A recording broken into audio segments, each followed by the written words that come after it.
Debat Capres-Cawapres 2014 digelar perdana pada Minggu malam.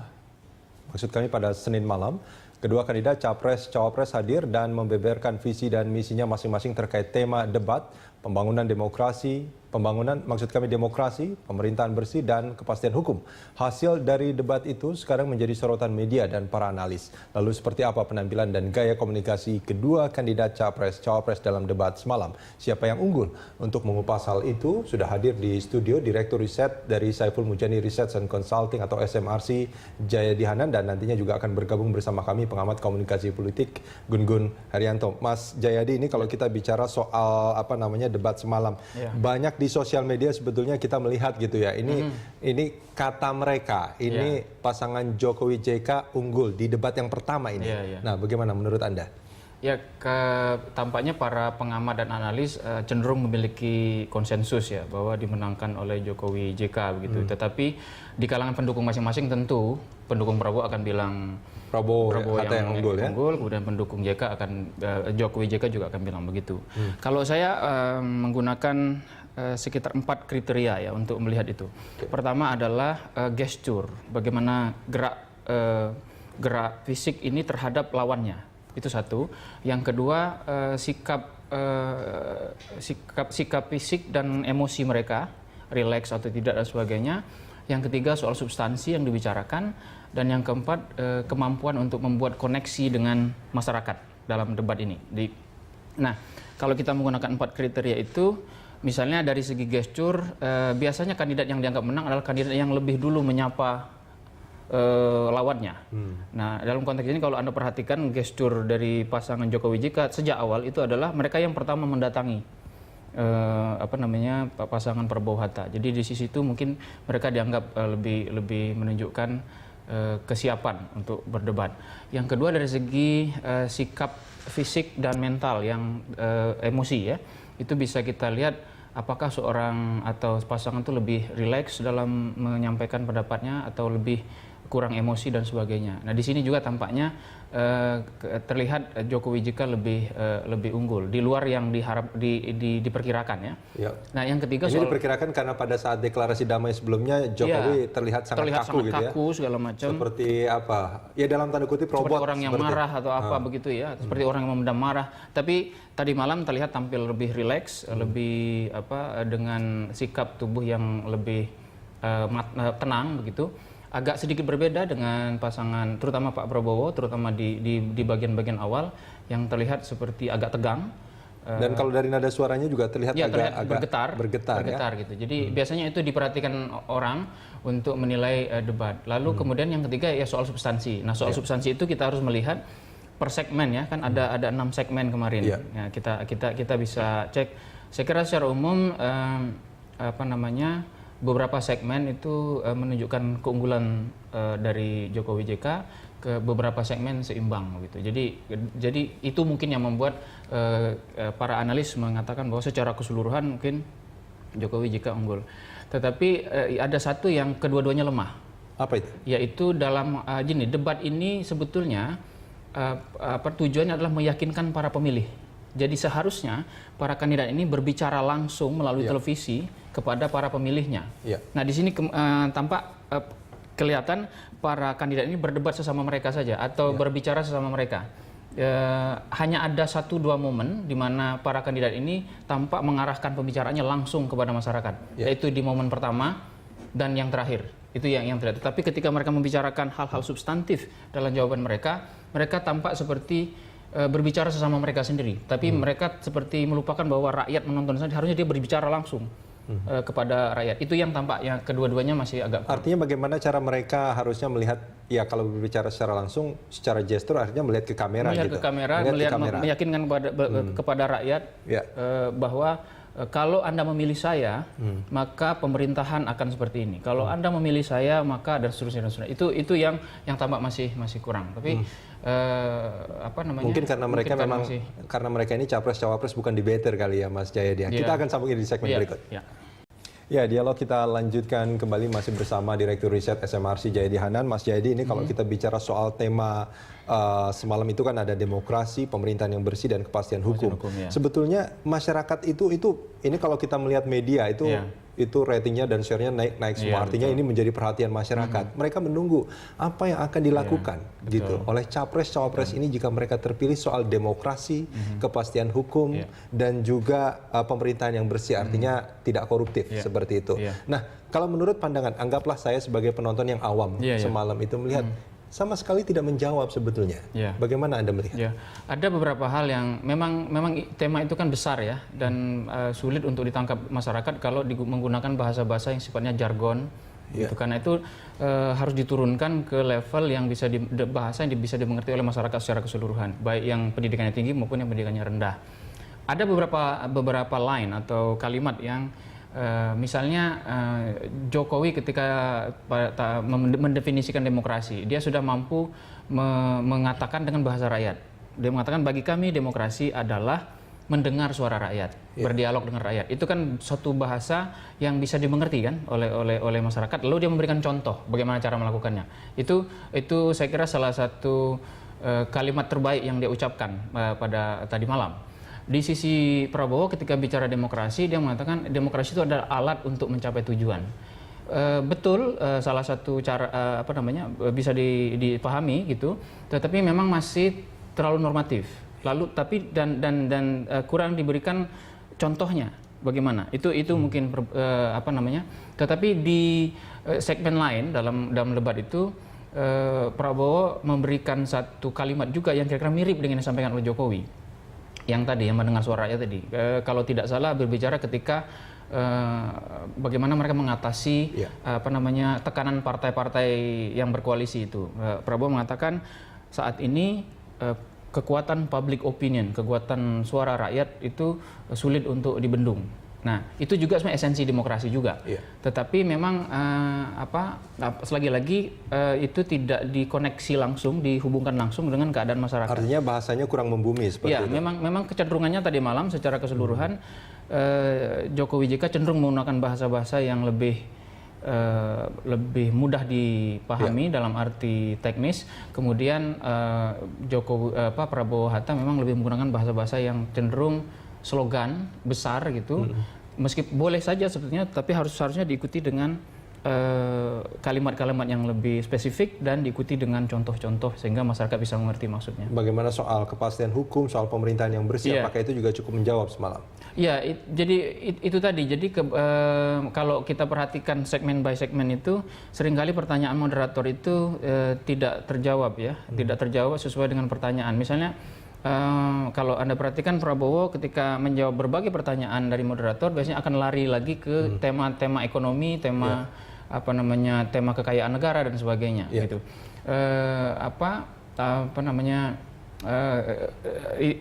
Sedikit lebih baik adalah di Jokowi yang bisa memberikan contoh-contoh yang lebih konkret, misalnya ketika ditanyakan soal reformasi birokrasi misalnya.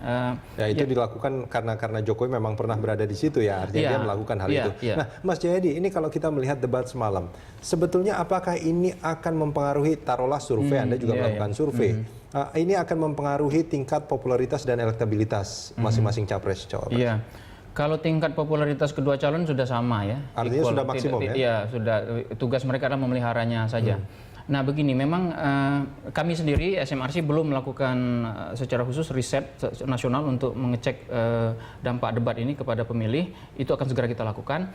Tetapi begini, di berbagai penelitian baik di Amerika Serikat maupun di Eropa, umumnya para peneliti sepakat bahwa debat yang ditelevisikan, disiarkan televisi secara langsung itu biasanya lebih banyak berpengaruh untuk memperkuat para pendukung. Memperkuat? Ya, tidak akan mengubah? Iya, tidak. Kebanyakan begitu. Jadi kan yang nonton biasanya kebanyakan para pendukung ya. Yang mau menonton itu kan para pendukung. Jadi umumnya itu akan memperkuat dukungan kepada para pendukung itu. Kecuali kalau yang menonton itu adalah orang-orang yang pilihannya masih ragu-ragu atau dia belum memutuskan. Nah, ini bisa berpengaruh. Nah, karena kalau ini benar, kalau di Indonesia juga seperti itu, maka tergantung kepada pertama seberapa banyak yang masih belum memutuskan itu. Ya, saat ini kalau dari berbagai data survei yang kita lihat, yang belum memutuskan itu estimasi sekitar antara 10 sampai 15% Itu estimasi agak banyak sebetulnya. Ini mereka belum memutuskan pada saat survei itu karena memang pilihan mereka rasional, mereka belum bisa menentukan mana yang lebih baik, atau mereka memang... Ya bisa macam-macam, jadi bisa karena kurang informasi, bisa juga karena memang mereka rasional bingung memutuskan. Jadi selain kepada orang yang belum memutuskan pilihan, debat juga akan berpengaruh kepada orang yang kurang dalam hal memperoleh informasi. Nah, debat itu bisa memberi mereka informasi lebih lanjut sehingga mereka bisa menggunakannya untuk mengambil keputusan. Artinya pada angka 10-15% pemilih yang disebut apa, undecided voters, undecided, ya, undecided seperti itu, ini akan betul-betul mempengaruhi mereka. Akan bisa berpengaruh kalau mereka menonton debat itu, ya tadi malam. Ya. Tapi kalau misalnya mereka mengikuti debat itu pasca debat kemarin, maka itu sudah berubah, kan kita tidak melihat langsung lagi. Jadi pasca debat itu yang terjadi adalah istilahnya debate spinning. Jadi apa yang ada diperdebatkan itu di-spin, diparafrase oleh para pendukung terutama dan media-media yang mendukungnya itu, sehingga menguntungkan masing-masing. Nah, karena itu nanti yang dikonsumsi oleh publik termasuk yang undecided itu nanti adalah informasi-informasi tentang debat yang sudah di-manage, dikelola oleh masing-masing pendukung ini, sehingga dia bukan lagi sifatnya analisis informasi langsung yang diterima oleh para pemirsa ketika debat itu. Maka kuncinya adalah dia akan berpengaruh untuk mengubah pilihan seseorang dalam hal ini yang memiliki kurang informasi dan undecided atau yang belum memutuskan, kalau dia menonton tadi malam. Baik. Begitu. Baik, Mas Jayadi, terima kasih banyak sudah bersama kami di Prime Time. Ya, dialog menganalisis debat Capres-Cawapres malam kita lanjutkan, dan saat ini sudah bersama kami pengamat komunikasi politik Gun-Gun Herianto dan juga praktisi hukum Luhut Pangaribuan. Saya ke Mas Gun-Gun dulu. Kalau kita bicara soal hasil debat semalam ini, kalau kita lihat di sosial media ini banyak sekali pembahasan soal ini. Nah, bahkan juga ada yang menyebutkan bahwa ya seperti di judul kita, Jokowi JK ini unggul untuk sesi debat yang semalam ya. Nah, ini gimana Mas Gun-Gun melihatnya? Saya ini menganalisis objektif dari apa yang saya baca tadi malam ya, bahwa kalau kita mau bicara beberapa indikator, misalnya indikator retorika dan substansi penyampaian pesan tadi malam, memang nampak bahwa Pak Jokowi JK itu mengungguli Pak Prabowo Hatta dalam konteks perdebatan tadi malam. Kenapa saya bilang mengungguli? Karena ada beberapa indikator yang biasa kita teliti ya dalam konteks pendekatan komunikasi politik. Pertama adalah pendekatan retorika, art of speech-nya. Memang semua menggunakan cara yang sama atau tipe yang sama, yaitu tipe impromptu. Impromptu itu lebih menekankan pada spontanitas ya. Kalau spontanitas berarti kan lebih pada genuine-nya pesan itu pada saat di forum. Memang betul bahwa semua tim itu pasti menyiapkan konsep-konsep, tetapi pada saat diuji konsep itu di publik, tentu ini akan sangat dipengaruhi oleh pengalaman, track record ya terkait dengan hal-hal teknis dari topik yang diperdebatkan. Itu yang pertama. Yang kedua, itu soal substansi. Saya melihat ada sedikit perbedaan ya. Perbedaan dalam konteks pendekatan berdebat. Misalnya kalau Pak Prabowo di paparan awal itu lebih banyak bicara unsur makro. Misalnya soal budaya politik, soal pendidikan politik gitu ya. Sementara Pak Jokowi JK itu di paparan awal sedikit saja membahas sesuatu yang makro, ya, yaitu bicara soal demokrasi dialogis itu. Tetapi bagian atau porsi terbesarnya dia lebih banyak mengelaborasi hal-hal yang implementatif. Contoh misalnya soal memastikan pemerintahan yang bersih, kemudian sistem manajerial seperti misalnya rekrutmen, kemudian memastikan misalnya hal-hal yang terkait dengan efektivitas dan efisiensi pemerintahan dan lain-lain. Jadi ini yang lebih ke, kalau saya bilang meso ke mikro, sementara Pak Prabowo itu di makro. Mana yang lebih tepat sebetulnya? Ini sebetulnya ketika bicara bagian tengah, Pak Prabowo juga banyak bicara hal-hal yang implementatif, tetapi porsi di awal ini yang kemudian ini disebut dengan impression management ya, manajemen kesan, ini sudah masuk di Pak Jokowi lebih dulu. Sehingga apa? Kecenderungannya konsep-konsep seperti kesamaan di muka hukum dan lain-lain yang disampaikan oleh Pak Prabowo ketutup oleh konsep implementatif yang sudah disampaikan lebih dulu oleh Pak Jokowi. Baik, ini sebetulnya menarik ya Bang Luhut, kalau kita bicara salah satu substansi dari debat semalam ini kan adalah mengenai kepastian hukum. Nah, Anda sebagai praktisi hukum melihatnya bagaimana? Apakah pendapat atau pernyataan dari kedua kandidat ini memang memang tepat dan implementatif dan memang sudah seharusnya dilakukan atau bagaimana? Kalau melihat isi pidatonya Pak Prabowo, itu sangat normatif sekali ya. Jadi memilih kata-kata yang memang sudah sering kita dengar tentang penegakan hukum, itu sangat bagus sekali, sangat indah sekali. Jadi kita menggunakan istilahnya normatif, artinya seperti apa yang ada di dalam perundang-undangan. Tapi kehilangan makna dan orang sulit untuk mencernanya. Persoalannya kan adalah kenapa kemudian ada pemerintahan yang sekarang, justru karena persoalan kita hal-hal yang demikian. Dulu kita menggunakan dengan istilah orang memperlakukan hukum sebagai yang kita sebut dengan rule by law, bukan rule of law. Jadi seolah-olah hukum, padahal tidak hukum. Jadi kalau di pidato kelihatannya sangat bagus ya, sangat menarik. Makanya kan ada istilah kemudian, sapu yang kotor bisa membersihkan lantai yang kotor. Kan mesti harus dibersihin kan supaya bersih.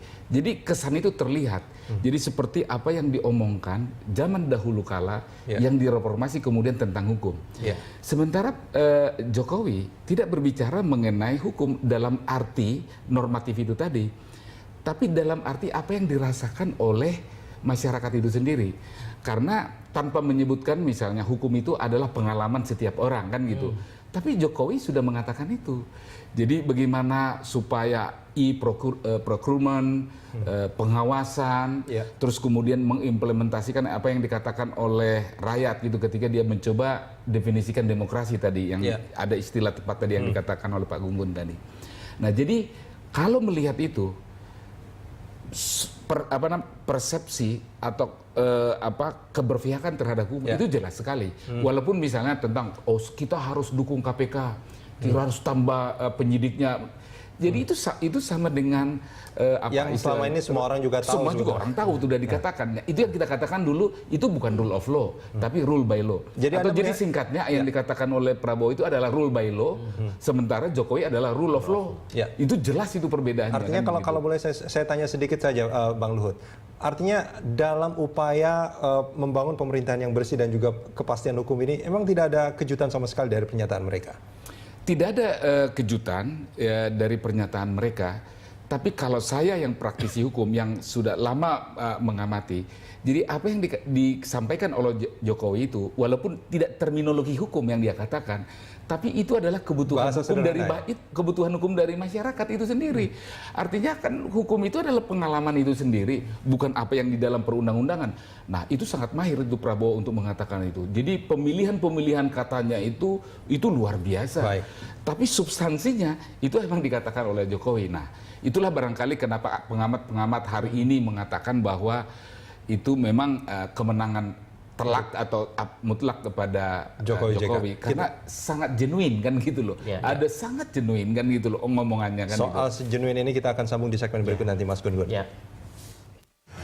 Dialog kita lanjutkan masih bersama pengamat komunikasi politik Gun Gun Herianto dan juga pakar atau praktisi hukum Luhut Pangaribuan. Mas Gun Gun, ini tadi yang saya mengutip apa yang tadi Bang Luhut katakan soal genuine. Nah, apakah ini memang menjadi satu faktor kunci sebetulnya dalam kemenangan siapapun dalam debat? Iya, saya kira memang ini lazim kita sebut sebagai koherensi.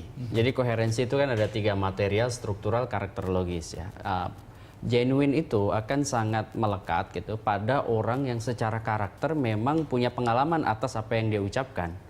Ini tentu akan menambah bobot ya. Seperti misalnya kalau saya lihat Mas Rudi pernah melakukan sesuatu, kemudian Mas Rudi nyuruh saya melakukan itu, saya akan menghormati atau mengapresiasi. Kenapa? Karena saya tahu rekam jejaknya, dia pernah melakukan itu. Misalnya soal IKTP misalnya, atau misalnya pajak online gitu dan lain macam-macam. Dia kan bicarain itu tuh. Bicarain misalnya soal bagaimana birokrasi itu melayani. Kalau kemudian orang bicara sesuatu yang kemudian tidak punya koherensi karakterologis, itu tentu orang akan melihat bobot apa yang disebut dengan impresinya itu kurang gitu ya.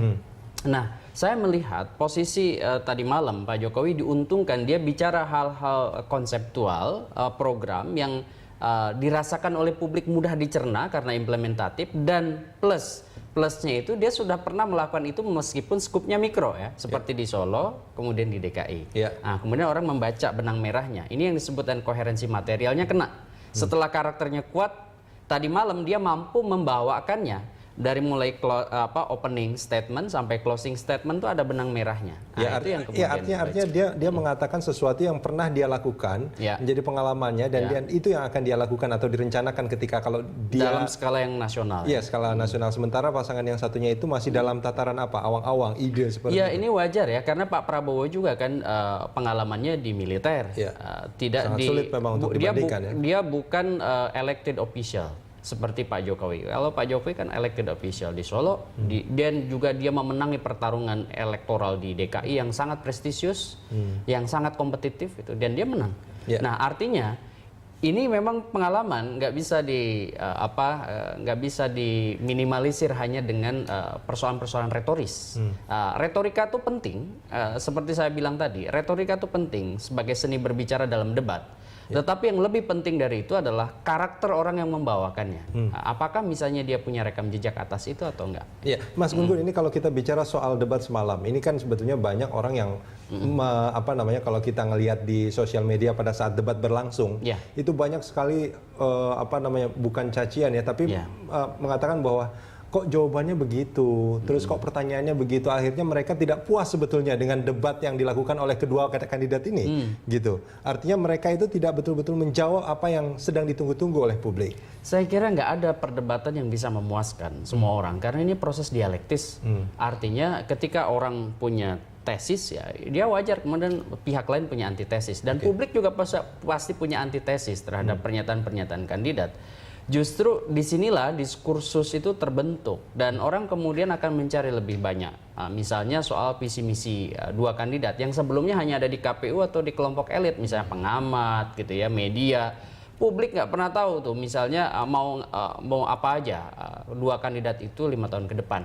Paling tidak stimulasi yang kemudian diberikan di forum debat itu bisa menjadi semacam gambaran awal atau stimulasi awal pada publik untuk memperkuat lagi posisi referensi mental mereka untuk memilih di bilik suara. Kita masih punya 4 lagi kali debat, dan tentu ini uji publik yang harusnya digunakan secara optimal oleh masing-masing pasangan. Baik, saya mau tambahkan dulu.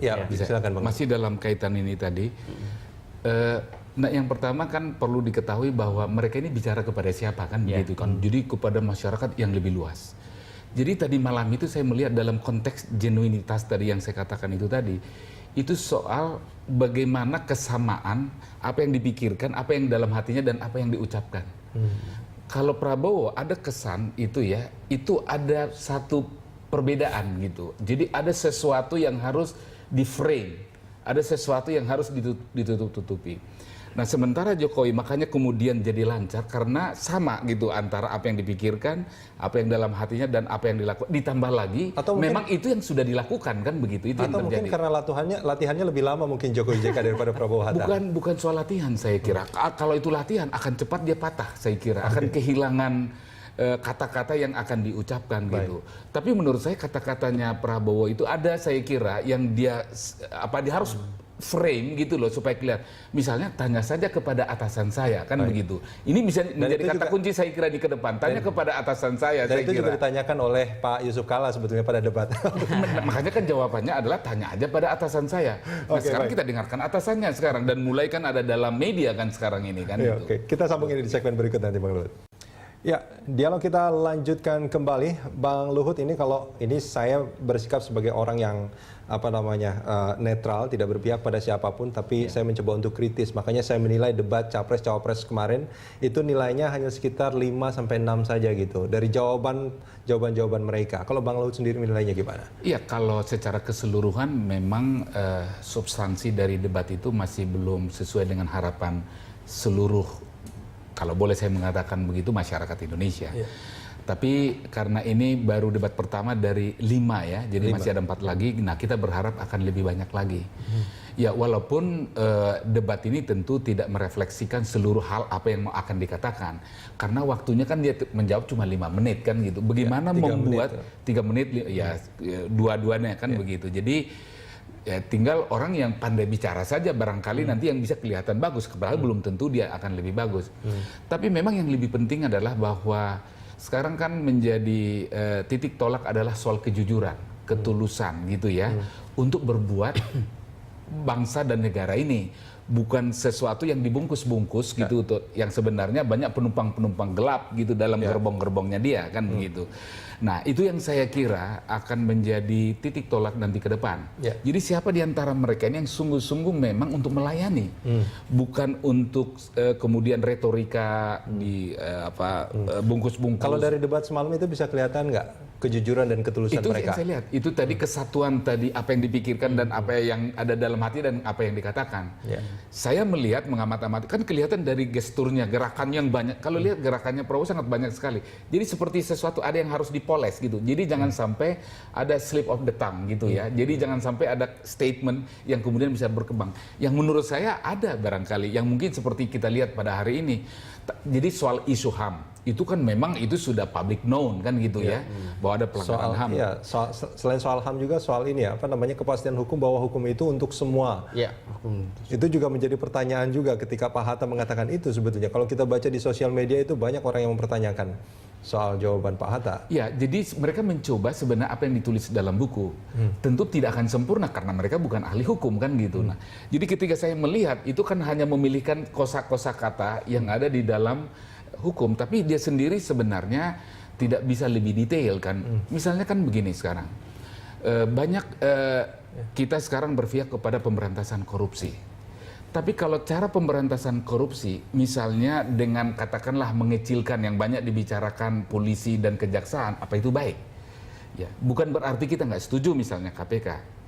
Memang itu harus diharapkan menjadi trigger kan gitu ya, supaya pemberantasan korupsi kan. Jadi kalau misalnya tiba-tiba dikatakan, udah kalau sudah korupsi kasihkan ke KPK, misalnya tanpa melihat gitu ya, bagaimana mereka mengelola. Jadi tidak sekedar misalnya statement kita berpihak. Dalam hukum kan nggak boleh sekedar begitu kita berpihak gitu loh. Harus ada fairness, harus ada due process, iya kan gitu, yang benar. Coba misalnya bandingkan ketika perdebatan dulu antara Ali Murtopo dengan Adam Malik soal mysterious killings tahun awal 80-an.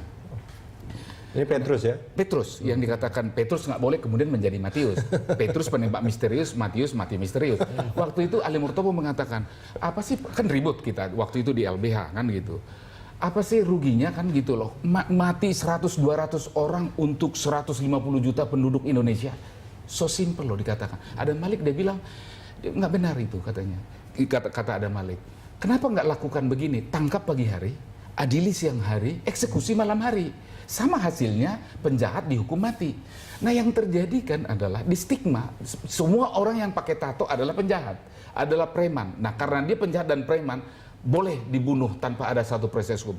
Nah ini bahaya. Nah ini bahaya yang menurut. Nah, dan jadi, itu sebetulnya yang menjadi salah satu jawaban pada debat semalam ya, Bang Luhut. Betul. Kita akan lanjutkan ini di segmen berikut nanti. Ya, dialog kita lanjutkan kembali, Mas Gun-Gun. Ini kalau kita bicara soal debat semalam, kalau kita melihat sebelumnya juga ada survei-survei tentang elektabilitas bagi kedua pasangan. Apakah debat semalam akan mempengaruhi? Ya, begini ya, kalau kita bicara konfigurasi pemilih, itu memang ada kelompok yang sering kita kenal sebagai undecided voters. Itu jumlahnya 30-40%-an. Itu bisa 60 atau 70 juta ya. Dan ini bisa setiap survei terus berubah-ubah sebetulnya. Tetapi undecided voters itu harus diyakinkan itu dengan beberapa treatment. Antara lain, kalau lapis dari undecided voters itu yang kelompok rasional atau yang disebutkan rational voters, itu biasanya di injury time gitu ya, dia butuh kepastian-kepastian terkait dengan konsep program orientasi kekuasaan dia ke depan. Nah, makanya 5 kali debat pasti akan mempengaruhi yang disebut dengan diskursus publik, dan diskursus publik itu akan ramai di media arus utama seperti TV koran dan juga media sosial, Twitter, Facebook dan lain-lain. Dan sekarang kelompok rational voters yang isinya adalah kelompok kelas menengah terdidik, ini kan mereka sangat familiar dengan media mainstream dan media sosial. Artinya apa? Pasti ada pengaruh. Sumbangsih debat-debat yang sebenarnya akademik ini itu terhadap referensi pemilih. Tetapi memang kalau saya bicara konfigurasi pemilih secara umum, Ya, kita bisa bilang bahwa karena lapis terbesar dari pemilih itu masyarakat awam, isu-isu yang kadang diperdebatkan itu adalah isu-isu elit. Sehingga tetap yang paling menyumbang besar perubahan perilaku memilih itu masih tetap ditentukan oleh pendekatan-pendekatan tradisional. Contoh misalnya penguasaan basis struktur tradisional seperti tokoh-tokoh yang menjadi simpul komunitas. Ini yang disebut dengan kelompok significant others, ya. Kelompok orang terdekat paling berpengaruh kepada pemilih. Itu pada keseluruhan elektabilitas ya. Kalau tadi dikatakan ada 30-40% yang undecided voters, terus di dalamnya itu ada yang kelompok rasional. Itu berapa persen tingkatnya yang mungkin masih bisa dipengaruhi oleh debat ini? Iya, saya melihat kalau rata-rata persentase yang disebutkan kelompok berperhatian itu 15%, ya harusnya kandidat itu bisa minimum-minimumnya di angka itu gitu. Minimum-minimumnya ya. Kalau melihat hasil debat semalam, apakah itu akan dapat meyakinkan mereka-mereka undecided yang termasuk kelompok rasional? Ya, ini satu di antara sekian proses yang ke depan ini yang menentukan. Karena tadi kita bilang bahwa masih ada 4 kali perdebatan. Ya. Dan 4 perdebatan itu tentu diiringi dengan polemik dan pemberitaan tentang debat-debat itu. Jadi sebenarnya bukan 5 debatnya ini, tapi atmosfer yang kemudian akan meramaikannya. Dan itu akan berpengaruh pada misalnya pertimbangan-pertimbangan, terutama kelompok rasional. Ya, baik Mas Bang Luhut, ini kalau kita bicara soal soal tema yang diperdebatkan semalam itu, soal kepastian hukum. Ada satu pernyataan yang menarik sebetulnya bahwa bagaimana kepastian hukum ini akan betul-betul terlaksana itu kalau pemimpinnya menjadi teladan. Apakah itu menjadi jawaban menurut Anda? Saya kira iya. Dan kita memang sangat miskin tentang keteladanan. Nah, oleh karena itu jargon yang mengatakan kalau kita bisa jujur, itu adalah titik tolak yang pertama untuk bisa nanti kita mendapatkan kepastian hukum, ya, karena ada keteladanan kan gitu loh yang dilakukan oleh pemimpin-pemimpin. Nah, termasuk misalnya dalam kepemimpinan di dalam bidang penegakan hukum. Nah, katakanlah sederhananya, kalau misalnya hakim kita bakatnya sampai sekarang main golf, polisi-polisi kita main golf gitu ya, nggak salah permainan golf. Tapi ini kan tidak menjelaskan kalau dia jujur. Kalau dia tidak jujur, nggak akan mungkin dia bisa memberikan kepastian hukum kepada orang. Karena ini lifestyle kan gitu. Dalam situasi di mana banyak dibicarakan dalam debat gaji yang masih kurang. Kan ada bicara mengenai gaji yang harus dinaikkan kan itu kan. Isu itu kan tadi malam. Jadi soal kejujuran. Jadi kelihatan itu, makanya soal genuine itu tadi akan kelihatan. Nah, dalam hal ini Jokowi bisa menjadi teladan walaupun mungkin track recordnya belum panjang. Artinya di Solo, di Jakarta, dan cara-cara kemudian menampilkan diri kan gitu, kelihatan begitu. Dan memang itu yang kita butuhkan. Suatu kali kita pernah dulu mengatakan waktu di LBH, rekrutmen untuk penegakan hukum adalah kita minta psikologi untuk merancang satu model di mana kesediaannya sangat tinggi untuk hidup sederhana. Karena kalau kita lihat dari gaji, Kapolda aja sebenarnya hanya mampu membeli sepeda motor. Layaknya naik sepeda motor. Kapolres mungkin naik sepeda. Pertanyaannya adalah bukan itu. Nah, makanya kita dulu kan. Jadi untuk merekrut ke sana ada soal keteladanan itu tadi. Yang tingkat kesediaannya untuk hidup sederhana itu tinggi kan gitu. Jadi jangan begitu dia masuk karena ada kekuasaan maka main golf, naik motor besar dan seterusnya. Jadi dari situ sudah ketahuan sebenarnya. Artinya Anda ingin mengatakan bahwa sebetulnya masalah kepastian hukum saat ini yang mungkin dirasa kurang. Anda setuju dengan itu ya? Bahwa kepastian hukum sangat kurang. Sangat kurang itu karena kurangnya keteladanan. Kurangnya keteladanan. Jadi antara apa yang diucapkan dan apa yang ada dalam hukum itu dan apa yang dilakukan oleh penegakan hukum itu nggak sinkron, nggak simetris kan begitu. Akhirnya orang akan mencari jalannya sendiri kan gitu. Nah, tapi ada ekstrem yang lain sekarang, seolah-olah yang dibawa ke pengadilan itu harus dihukum dan dihukum berat. Itu bukan kepastian hukum juga kan begitu. Tidak berarti harus demikian karena harus ada due process of law kan gitu kan. Yang salah harus disalahkan, yang benar harus dibenarkan. Jadi jangan kemudian juga didorong pengadilan itu sama dengan penghukuman. Itu juga bukan kepastian hukum namanya. Karena itu sama dengan yang saya katakan tadi mysterious killings yang tahun 8. Begitu ada stigmatik gitu ya, maka selesai sudah kan gitu. ada arah ke arah sana juga. Nah, itu harus juga dikendalikan. Baik. Jadi jangan misalnya ada hanya 5 orang misalnya yang menentukan, begitu orang jadi tersangka, maka kemudian dia harus masuk penjara selama-lamanya. Padahal 5 orang ini kan adalah manusia kan, dan bisa juga salah kan gitu kan. Baik. 5 orang itu yang mau saya katakan komisioner yang ada di KPK kan begitu loh. Oke. Jadi kita dukung dengan cara yang lain gitu. Jadi jangan kemudian terdorong seperti model stigmatik yang ada misterius killing yang dikatakan pada zaman Orde Baru. Baik, kalau tadi Anda mengatakan bahwa kurangnya kepastian hukum dan penegakan hukum tentunya di sana ada di dalamnya adalah kurangnya keteladanan. Kalau kita melihat ada kalau kita bicara penegakan hukum ada KPK, polisi, jaksa dan kehakiman. Dari keempat ini di mana posisi keteladanan saat ini masih sangat minim dan diperlukan. Dan itu kan yang sebetulnya tidak terjawab oleh debat semalam. Kalau menurut Anda sendiri, di mana? Betul. Jadi artinya semakin kita butuh KPK, itu semakin menjelaskan bahwa belum ada keteladanan di institusi kejaksaan dan institusi kepolisian. Memang kenyataannya kenapa ada KPK? Karena tidak percaya pada polisi dan jaksa. Baik. Padahal kalau hukum kan pendekatannya harus sistem kan. Nah, pendekatan sistem nggak boleh ad hoc. Pendekatannya harus kemudian kelembagaan. Nah, itu yang diemban oleh yang namanya kepolisian dan kejaksaan. Dan harusnya itu juga disampaikan juga oleh para capres dan cawapres. Dan sekarang kan mereka kan nggak ada kelihatan semakin meningkat gitu loh. Keteladanan dari 2 institusi ini. Pada saat yang sama popularitas KPK itu besar. Kita bangga karena dia bisa menyentuh kasus-kasus yang tidak bisa kita bayangkan. Orang kuat, orang hebat gitu ya. Sehingga bisa menutup-nutupi gitu loh kasusnya. Kita bangga di situ. Tapi menurut saya ini bukan pendekatan sistem. Jadi dia harus tetap ada, tapi pada saat yang sama ini juga tetap harus kemudian dibangun meningkat bersama-sama gitu ya. loh. Baik. Ya, Mas Gun-Gun. Ya. Pertanyaan terakhir. Masih ada sisa 4 kali. debat lagi. Apa yang Anda harapkan? Saya berharap ya 4 kali perdebatan yang mendatang itu jauh lebih menyentuh hal-hal yang substantif dan prosesnya resiprokal. Prosesnya itu jangan linear searah, tapi pertahankan seperti tadi malam, kalau bisa ditingkatkan lagi. Artinya misalnya proses cross check ya gagasan atau program itu bisa kemudian dengan kritisisme, bukan dengan gaya-gaya high context gitu ya. Gaya-gaya yang menekankan harmoni gitu ya, sama-sama saling enak tapi sebenarnya tidak menyentuh akar persoalan. Seperti saya suka dengan gayanya Pak JK tadi malam gitu ya. Memang 3 orang yang lain, Pak Jokowi gitu, Pak Prabowo gitu, dan Pak Hatta itu lebih high context. Sementara Pak JK itu lebih low context. Low context itu menekankan pada tujuan gitu, menekankan pada orientasi hasil.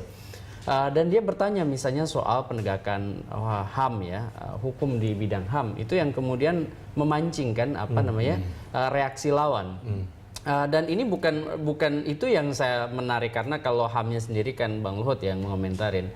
Saya lebih tertarik mengomentari bahwa ya orang kemudian akan dibawa pada satu perdebatan dialektis. Misalnya di situ akan kelihatan misalnya orang dalam situasi heteronomi ya, heteronomi komunikasi maksudnya kan tekanan.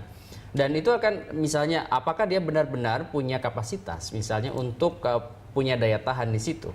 Seperti misalnya tadi malam Pak Prabowo menurut saya terjebak di situ, di arus utama yang diciptakan oleh JK. Misalnya perubahan itu nampak mulai dari kinesik ya, seperti postur yang dia peragakan di situ. Kemudian juga saya lihat vokalika ya, misalnya intonasi dan intensitas suara itu berubah gitu. Baik. Kemudian yang lebih kelihatan lagi adalah ekspresi pesan verbalnya itu ya. Nah, itu yang kemudian orang kan bisa melihat sejauh mana daya tahan dia untuk mempertahankan gagasan-gagasan. Jadi saya terpancing gitu ya. Pertanyaan jika itu dan agak emosional sebetulnya. Normal.